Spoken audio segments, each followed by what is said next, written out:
میرے قانونی اور آئینی راستے ہیں وہ مسلسل میں اپنا رہا ہوں، اور یہاں پر جو ہے آج میری 5ویں دفعہ ہے۔ اس سے پہلے صبح ہم نے ہائی کورٹ اسلام آباد کے چیف جسٹس صاحب، لیکن 1.5 گھنٹہ انتظار کے بعد جو ہے ان سے ہماری ملاقات نہیں ہو پائی، اور اس کے بعد جو ہے میں یہاں آیا اور یہاں پھر جو ہے اور آپ نہیں مل سکتے، تو آج پھر ملنے نہیں دیا گیا۔ تو آج یہ سب کچھ جو ہے آپ دیکھ رہے ہیں، اس نظام کو، اس سسٹم کو میرے لیڈر، میرے قائد جناب عمران خان صاحب نے پہلے ہی ایکسپوز کر دیا تھا، لیکن کچھ لوگوں کے دماغ پر دھول پڑ گئی تھی۔ وہ ہمیشہ یہ الزام لگاتے تھے کہ یہ چڑھائی کرتے ہیں، وہ ہمیشہ یہ الزام لگاتے تھے پاکستان تحریک انصاف پر کہ یہ احتجاجی سیاست کرتے ہیں، لیکن جب سے میں آیا ہوں میں مسلسل جو دھول پڑی ہوئی تھی ان کی دماغ پر وہ صاف کرنے کی کوشش کر رہا ہوں، اور آج بھی آپ اس کا عملی نمونہ دیکھ چکے ہیں۔ تو بہرحال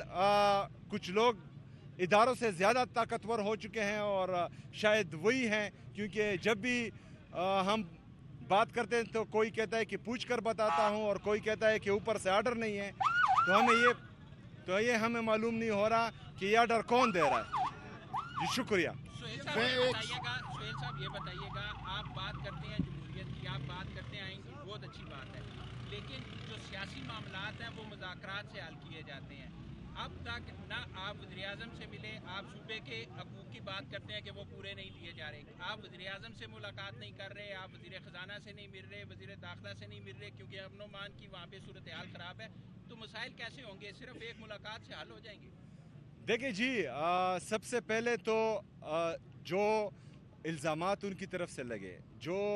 میرا نام اناؤنس ہونے کے بعد ان کے وفاقی وزراء نے جو پریس کانفرنسز کی، تو میرے خیال میں پہلے ان کو اس پر معافی مانگنی چاہیے، کیونکہ ان کا یہ سٹینڈ بنتا ہی نہیں تھا جو انہوں نے لیا، ان کا یہ کام بنتا ہی نہیں تھا کہ ایک پارٹی کا جو ہے چیئرمین تھا، حیات چیئرمین، وہ ایک نام اناؤنس کرتا ہے تو ان کو تکلیف کیا تھی میرے نام سے، اگر تھی بھی تو وہ سیاسی بیان دیتے، لیکن انہوں نے جو ہے الزامات لگائے جس پر میں آج بھی ناراض ہوں، غلط الزامات لگائے، اور ان کو ان الزامات پر معافی مانگنی چاہیے۔ ماشاءاللہ آپ کو اللہ نے بڑی عزت دی ہے، آپ پی ٹی آئی ورکرز کے لیے جو ہے ایک رول ماڈل بن گئے ہیں، آپ کو اتنا بڑا عہدہ مل گیا ہے، لیکن اس کے ساتھ ساتھ جو ہے آپ نے گزشتہ ہفتے جو ہے ایک ٹاک کی، اور جس میں آپ نے جو ہے وہ سیکیورٹی کے حوالے سے کولیٹرل ڈیمیج کی اصطلاح کرتے ہوئے پاک فوج کو جو ہے وار کرائمز کا ذمہ دار قرار دے دیا، اور پورے انڈیا نے جو ہے آپ کے اس بیان کو اٹھا کے اس کے اوپر جو ہے پروگرام کیے، یہ تو انڈیا کا ایجنڈا ہے، تو آپ نے وہ کیسے پاک فوج کو جو ہے وار کرائم کا ذمہ دار قرار دیا؟ اور دوسرا، جب دہشت گردی ہوتی ہے تو 50-100 بچے مارے جاتے ہیں، کیا وہ کولیٹرل ڈیمیج نہیں ہے؟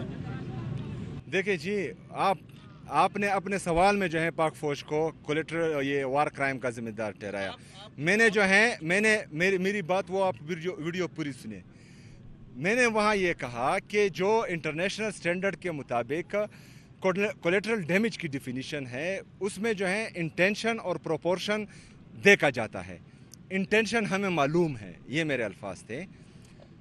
اور جو پروپورشن ہے وہ 2% ہے، مگر اگر فرض کریں 100 دہشت گرد مارے جاتے ہیں تو اس میں 2 سویلین زخمی ہوں یا شہید ہوں، وہ بھی بری بات ہے، لیکن وہ جو ہے سٹینڈرڈ رکھا گیا ہے۔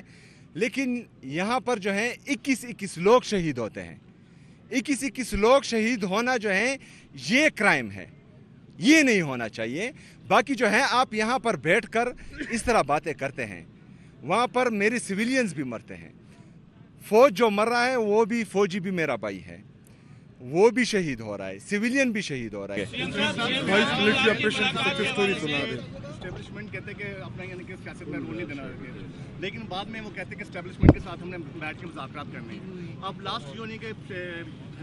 بات آئی تھی یعنی کہ وہاں پر کہا گیا کہ اسٹیبلشمنٹ سے ہم نہیں بیٹھیں۔ دوسری بات یہ کہ سیاستدانوں سے بھی آپ نہیں بیٹھ سکیں گے، تو اسٹیبلشمنٹ کے ساتھ بھی بیٹھیں، مذاکرات کرنا چاہتے ہیں، کس کے ساتھ کرنا چاہتے ہیں؟ سیاستدانوں میں آپ کے خیال میں کون اتنا طاقتور ہے کہ اس کے ساتھ ہم بیٹھ کر یہ سارے، آپ مجھے بتائیں نا، اس ایک سیاستدان کا آپ نام لیں کہ وہ جو ہیں یہ تمام جو سیاسی ٹرمائل ہے اس کو ختم کر سکتا ہے تاکہ ہم ان کے ساتھ بیٹھیں، ایک کا نام بتا دیں۔